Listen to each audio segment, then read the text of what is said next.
지난 시간에는 여러분들께 간단한 그 테스트를 진행을 했었죠. 그래서 개별적으로 자신의 투자 성향을 알아보자 라는 그런 소소한 액티비티를 했었는데, 이제 12장의 내용이 그거와 아주 연관이 깊었습니다. 그래서 여러분들은 이제 본인의 성향을 파악을 하는 동시에 한편으로 일반적으로 사람들은 위험을 회피하는 성향이 있구나 라는 사실에 대해서 공부하게 되었고, 그렇기 때문에 현실에서는 위험을 많이 부담하는 사람에게 혜택이 주어진다. 어떤 혜택이 주어지느냐?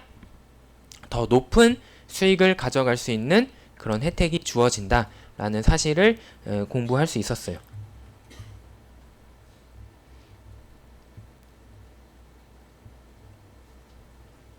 이제 그거를 우리는 위험과 수익의 상충 효과, 리스크 리턴 트레이드 오프라고 이제 부릅니다.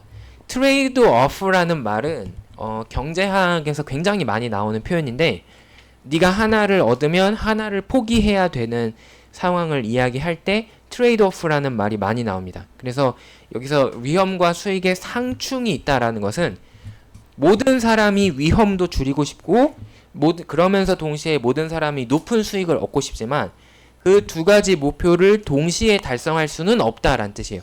네가 위험을 줄이고 싶으면 수익도 줄어들고 수익을 높이고 싶으면 거꾸로 위험이 늘어나는 관계가 있다.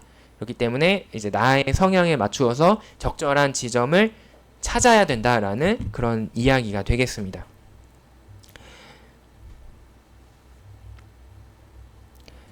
자, 오늘은 이 12장을 마치기 전에 이 자본시장의 역사로부터 또 우리가 앞으로 투자론과 관련된 그 다양한 나중의 수업에서 꼭 필요한 개념인 자본시장의 효율성에 대한 이야기를 하면서 이 장을 마무리하도록 하겠습니다.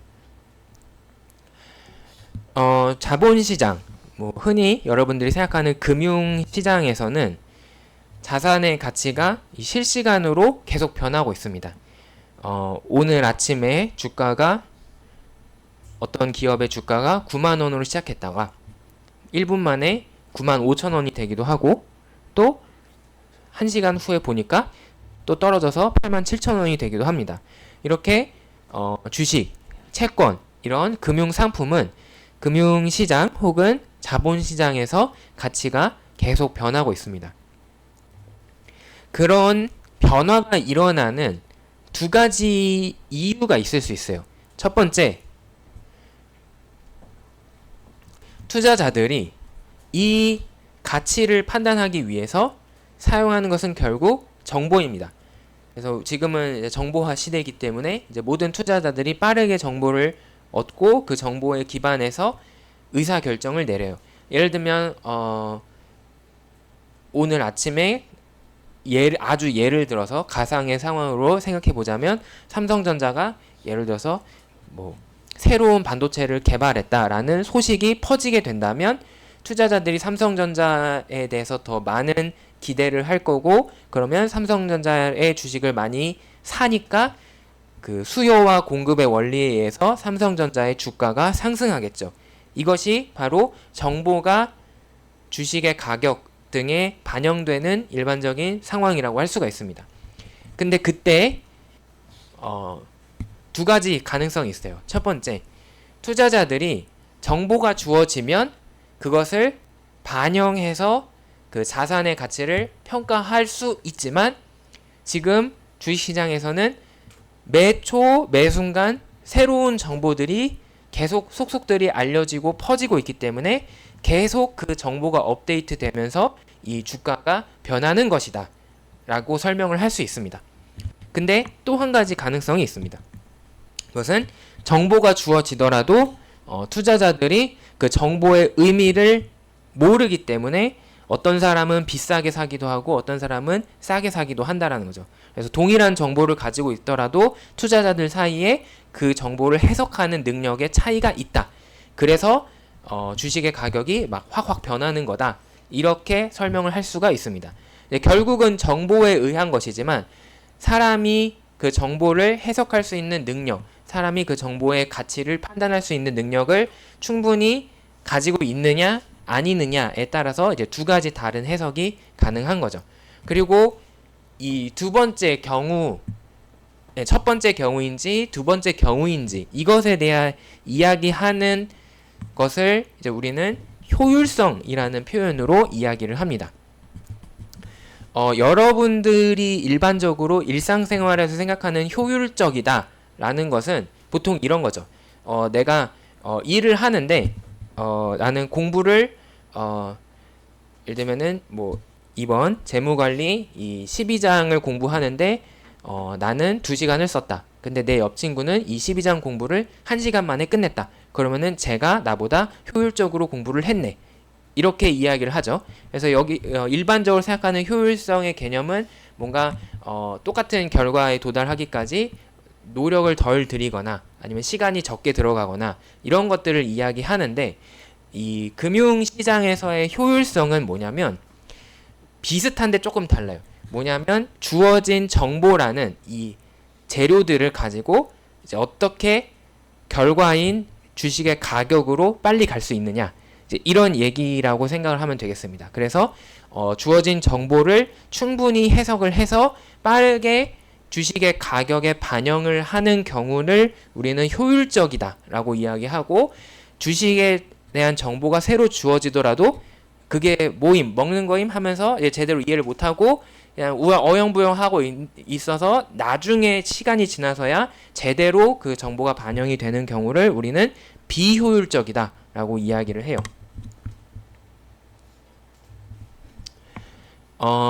이제 효율적인 시장에서는 100% 완벽하게 효율적인 이상적인 세상에서는 새로운 정보가 뉴스가 딱 나오자마자, 예를 들면은 10시에 누가 속보해서 뉴스가 딱 나오자마자 그 순간 즉시 모든 투자자들이 그 정보를 자신의 의사 판단에 반영하기 때문에 주가가 정확하게 그것을 반영해서 변화하게 됩니다. 그래서 여기 있는 이 약간 주황색 요 선이 바로 효율적인 시장의 반응을 나타내고 있어요. 지금 보면은 이 그래프가 이 Y축은 주식의 가격이고 X축은 날짜입니다. 그랬을 때 사건이 발생했다. 사건이 D-Day에 발생을 했다. 그리고 그 사건이 발생하기 전, 사건이 발생한 후, 이렇게 지금 시간의 변화가 일어나고 있습니다.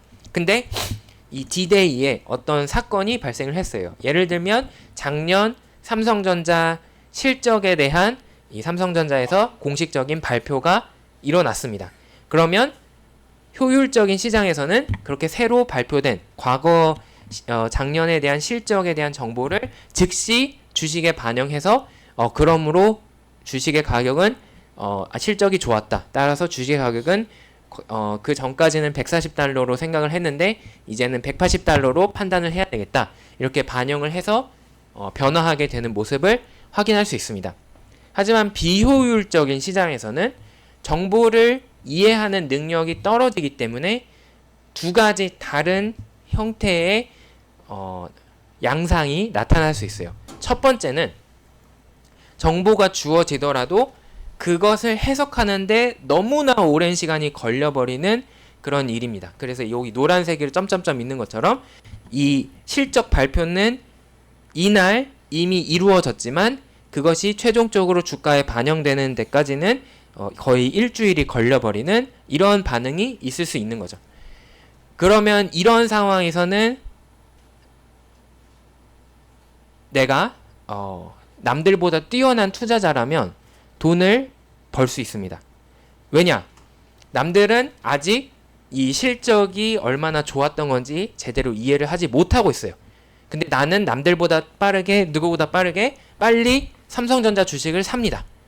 이 정보를 접하자마자. 그러면 나는 140달러에 살 수 있겠죠. 하지만 남들은 그 정보를 이해하는 데 시간이 걸리기 때문에 아직 주식을 사지 않았어요. 그랬다가 일주일 뒤에서야 이게 그런 거였구나 하면서 이제서 주식을 사기 때문에 주가가 올라간 거죠. 그러면 나는 140달러의 주식을 사서 180달러의 주식을 팔 수가 있기 때문에 40달러의 시세 차익을 얻을 수 있다.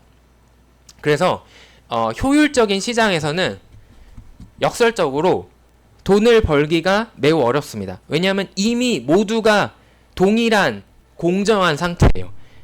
그래서 누가 더 이득을 보고 자시고 할 수가 없습니다. 하지만 비효율적인 시장에서는 남들이 느리기 때문에 내가 조금만 더 빨리 정보를 취득해서 그것을 활용하면 남들보다 더 많은 돈을 벌 수 있는 기회가 생기는 거죠.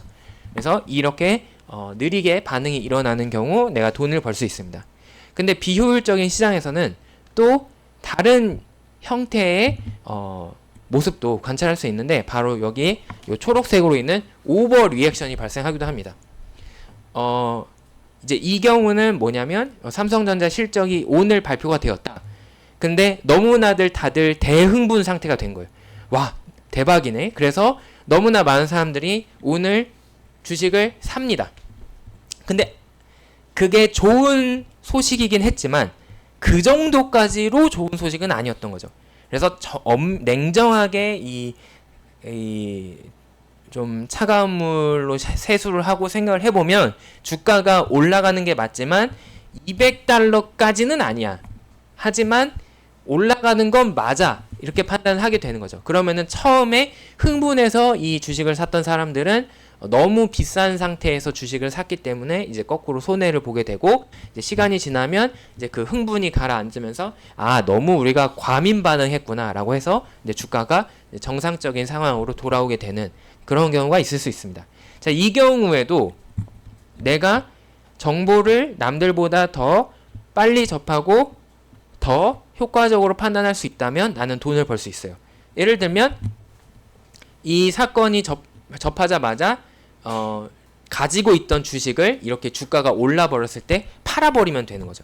왜냐하면 나는 이 정보가 좋은 정보긴 하지만 긍정적인 뉴스긴 하지만 이 정도로 주가가 올라갈 건 아니다라는 냉정한 합리적인 판단을 이미 했기 때문에 미래에 이 주가는 반드시 떨어진다라는 확신을 가지고 있는 거죠. 그 경우에는 이제 나는 높은 주가가 되었을 때 냉정하게 이 주식을 매도해서 220에 팔아버리고 이제 나중에 주가가 다시 떨어지게 되면은 그때 다시 사면 됩니다. 그럼 원상 복구거든요. 그러면은 또 이 40달러의 시세 차익을 얻을 수 있는 거죠. 자, 이렇게 비효율적인 시장에서는 다른 사람들의 손해 덕분에 내가 이득을 볼 수 있는 일이 많아진다. 예, 그래서 굉장히 한편으로는 내가 능력이 있다면 돈을 많이 벌 수 있지만 또 한편으로는 내가 조금 다른 사람보다 정보를 얻는데 느리거나 아니면 정보를 해석하는데 어려움을 겪는다면 손해를 보게 되는 그런 상황이라고 할 수가 있습니다. 자, 그러면 효율적 시장이 좋을까 아니면 비효율적인 시장이 좋을까? 일부의 사람의 입장에서는 비효율적인 시장도 나쁘지 않을 거예요. 지금 말씀을 드렸듯이 비효율적인 시장에서는 내가 다른 사람보다 우수한 투자자다라는 가정이 맞다면 나는 돈을 벌 수 있는 기회가 많이 주어지게 됩니다. 그런 사람의 입장에서는 굳이 효율적인 시장이 필요하지 않겠죠.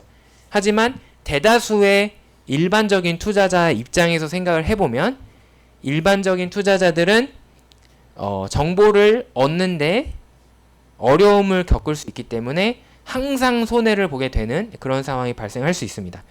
이제 우리나라에서도 항상 그 투자자들이 불평을 하는 부분들이 바로 그런 것인데, 이 주식시장의 투자자에는 금융기관, 그러니까 이제 그 금융회사들이 있어요. 그 덩치가 있고 규모가 있고 그 네트워크가 있고 그리고 시스템이 있고 그리고 빠르게 정보를 얻을 수 있는 그런 금융기관들이 있고, 반면에 일반 투자자들, 이제 개인 투자자들이 존재를 하죠. 그런 상황에서 비효율적인 시장이다 라고 한다면 보통은 금융기관들과 같은 그런 특별한 사람들만 돈을 벌고 일반적인 투자자는 돈을 항상 잃게 되는, 평균적으로는 손해를 많이 보게 되는 상황이 발생을 할 겁니다. 그러한 상황이 이어진다면 어떤 일이 일어나느냐? 이 일반 투자자들이 금융시장을 떠나게 됩니다. 일반 투자자들이 금융시장을 떠나면 어떤 일이 일어나느냐? 주식을 사려는 사람 혹은 채권을 사려는 사람들이 적어지게 되겠죠.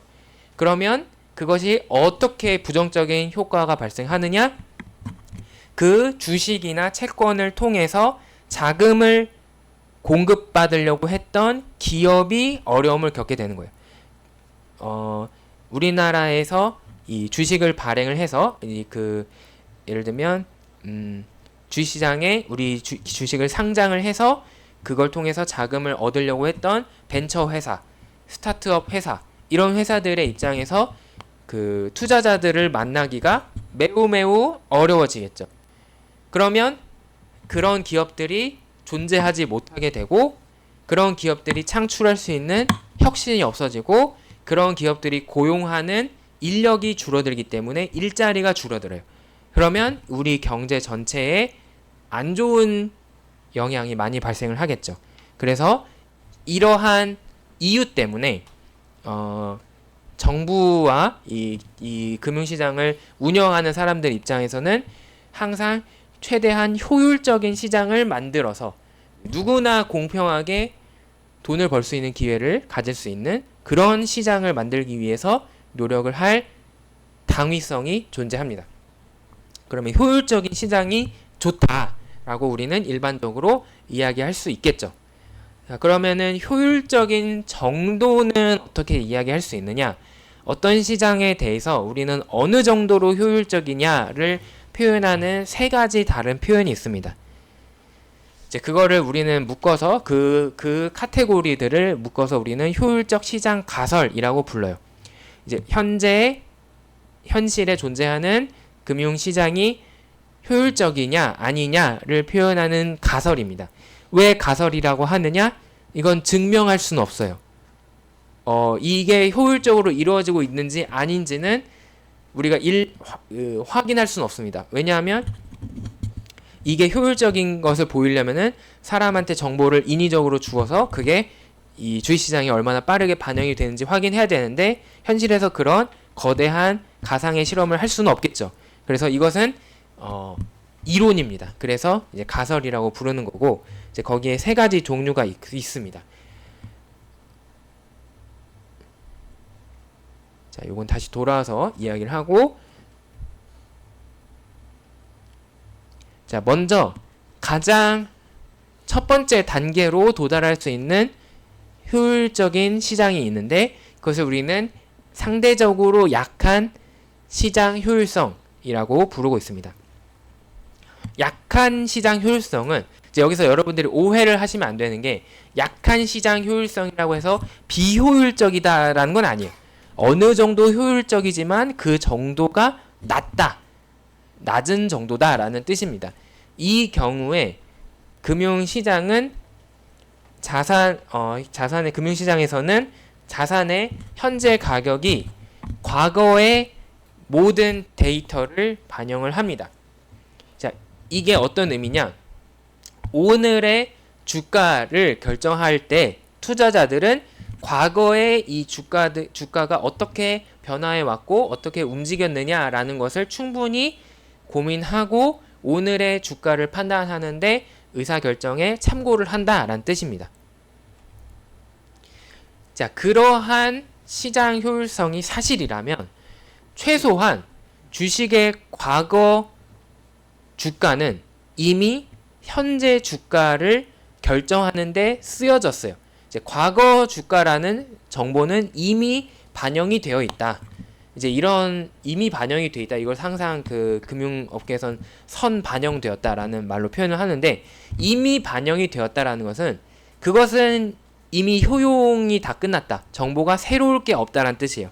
따라서 그것은 우리가 이제 더 이상 생각하지 않아도 된다는 뜻입니다.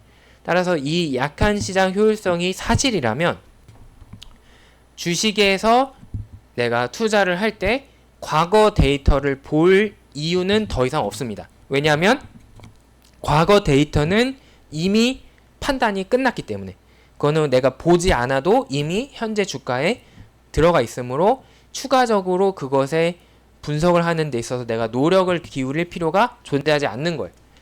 그래서 이 약한 시장 효율성이 사실이라면 주식시장에서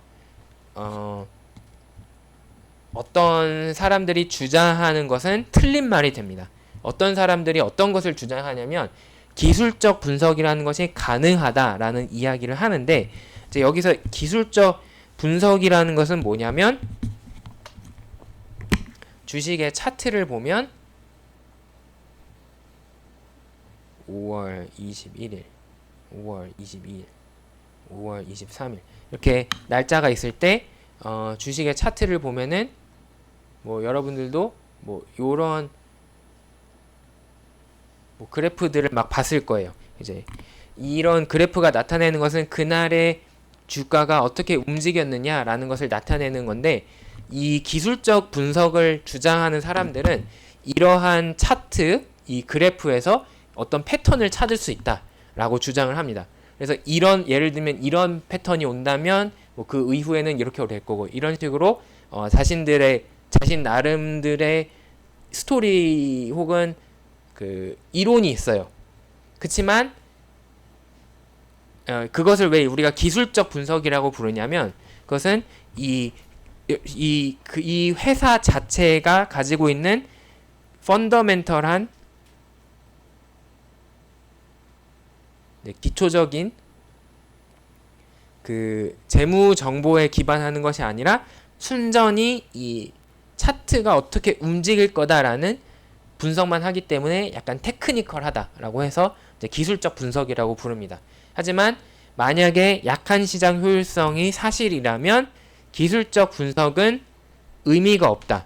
왜냐하면 이 과거의 데이터가 이렇게, 과거의 이 차트가 이렇게 변해왔다는 것은 이미 모든 사람들이 다 알고 있고, 그것으로부터 영향을 받을 수 있는 요소들은 이미 오늘의 주가에 반영이 되기 때문에 앞으로 추가적인 이득을 주지 못할 것이다 라는 얘기가 되는 거죠. 그래서 약한 시장 효율성 가설이 사실이라면 기술적 분석을 해서는 안 됩니다. 그것은 시간 낭비예요.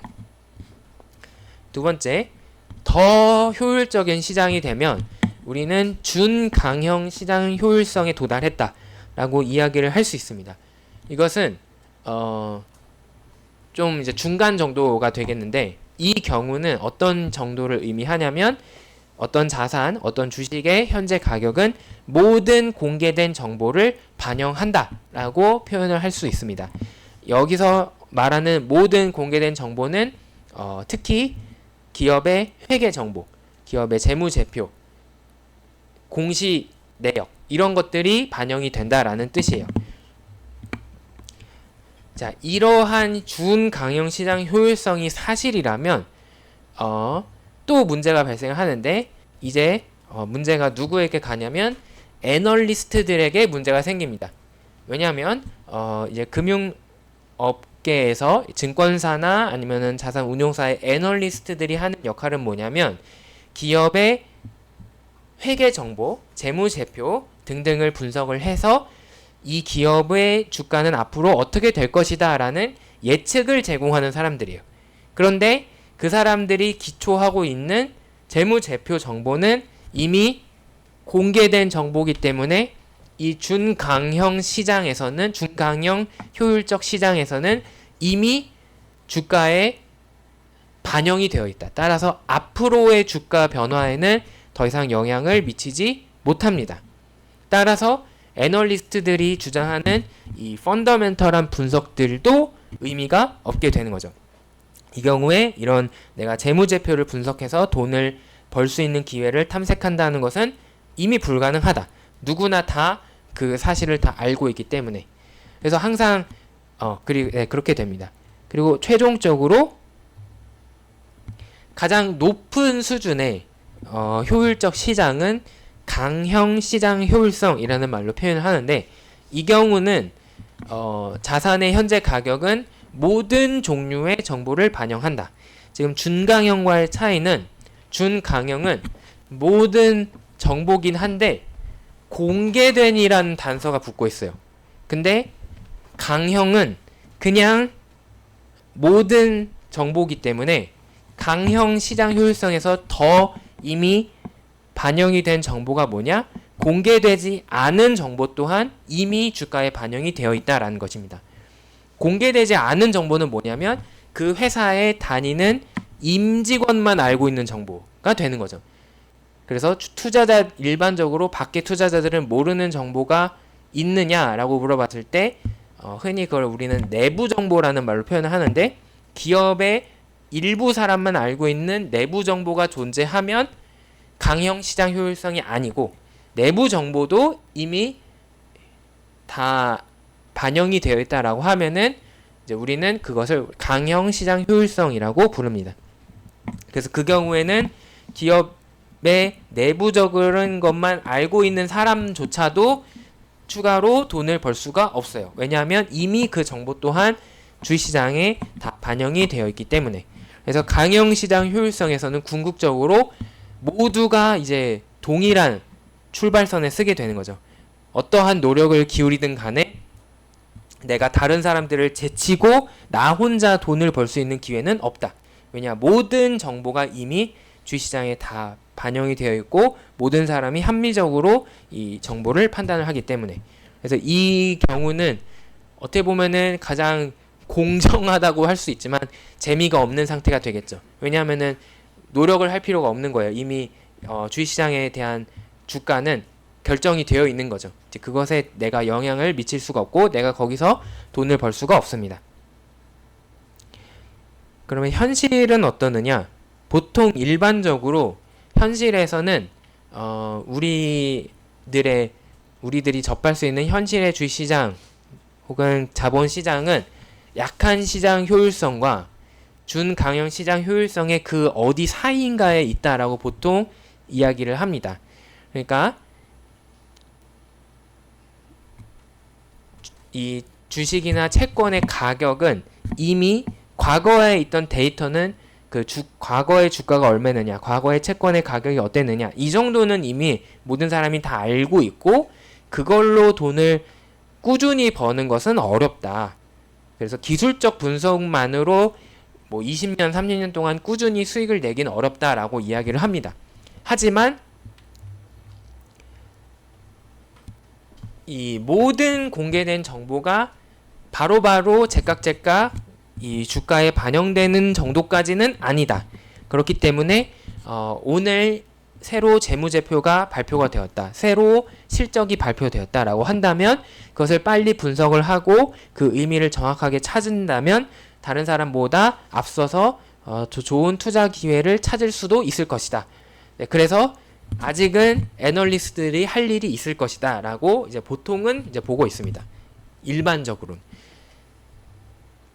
자, 그러면 어떻게 하면은 우리나라를 비롯한 여러 나라의 자본시장에서 효율성을 높일 수 있느냐? 네, 첫 번째는 많은 투자자들과 많은 기업들이 존재를 해야 되겠죠. 예를 들어서 우리나라의 기업이 하나밖에 없다 라고 한다면 주식시장이 성립하지 않을 거예요. 왜냐하면 내가 주식시장에 투자하고 싶으면 반드시 그 기업의 주식을 소유해야 되기 때문에 너무나 많은 제한된 공급에 비해서 너무나 많은 수요가 존재하겠죠. 이러면 투자자들 입장에서 합리적으로 의사결정을 하기보다 그냥 눈먼 상태가 되어서 일단 그 주식을 사야 되겠다 이렇게 생각할 가능성이 큽니다. 그래서 이 경우에는 시장이 효율적일 수가 없게 될 겁니다. 그래서 충분한 수요와 공급이 있도록 해야 된다. 그리고 두 번째로는 정보가 중요하겠죠. 효율적인 시장이냐 아니냐는 결국 정보가 골고루 모든 사람에게 공평하게 주어졌느냐 아니냐라는 이야기와 동일합니다. 그렇기 때문에 늘 회계가 중요하게 여겨지는 거죠. 그래서 회계 정보가 공개가 되고 그걸 통해서 많은 투자자들이 이 공개된 정보를 가지고 가치 판단을 해서 의사결정을 할 수 있게 해주어야 되겠습니다. 그것 때문에 바로 이 금융 규제 기관들이나 아니면은 이 회계 감사가 존재하고 그 항상 정확한 재무제표를 제공하게 그 분기별로 계속 요구를 하는 이유가 바로 이러한 정보 공개를 통해서 시장이 효율적으로 변할 수 있기 때문입니다. 그리고 마지막으로는 투자자들이 충분히 뛰어난 정보 분석 능력을 보유할 수 있어야 됩니다.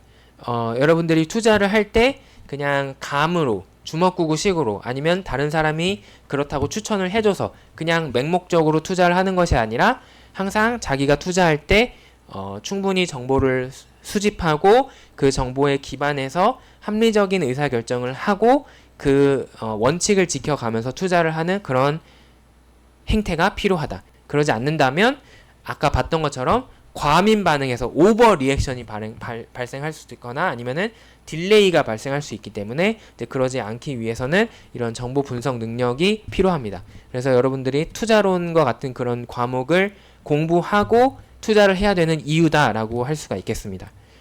그래서 이제 오늘 이 시간에는 이 시장 효율성에 대해서 이야기를 했는데 이제 목표는 이제 이 자본시장의 효율성을 높이는 것이 되겠어요. 하지만 역설적으로 그렇게 되면은 이제 모두가 공정하게 출발하기 때문에 한 명이 나 혼자서 이제 이득을 독점적으로 가져가는 것은 이제 불가능하다. 이제 이러한 점들을 한번 확인할 수가 있었습니다.